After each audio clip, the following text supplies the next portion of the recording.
For those of you that don't know, I am a first-gen non-traditional incoming PA student, and I was actually someone that started off pre-med and switched to pre-PA. I actually had never even heard of a PA until I got to college, and before then, I just always thought that I wanted to be a doctor. And then by the time that I had learned about a PA, I honestly didn't know much about it other than it kind of just sounded the same as being a doctor, but like a level below. But then later on, when I was actually like kind of questioning why I wanted to be a doctor, I started to really just think about what other professions there were in healthcare. I started actually researching what a PA was. And so during my research, I actually learned about why the profession came about. And the PA profession was actually created to increase access to healthcare because there was a shortage of primary care providers.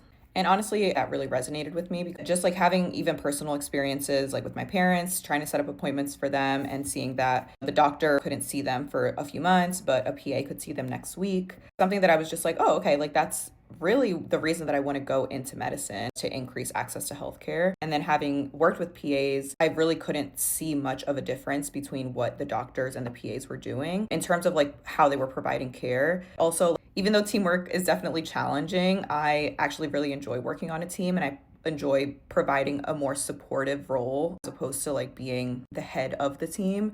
And so that kind of is a lot of what a PA does. And then some other things that I really liked about PA is, of course, that it's less schooling, especially me being such a non-traditional student. Being able to complete school in 2.5 years and then not have to do a residency after was really appealing to me. Lateral mobility, that's something that a lot of people talk about. Being able to just kind of switch specialties. And then lastly, I only applied to schools that didn't require the GRE. I just personally don't feel like I shine in standardized exams. Like, I don't think that that represents my breadth of knowledge or the kind of student that I am. So that was another thing that kind of drew me to be able to apply to PA schools versus med schools.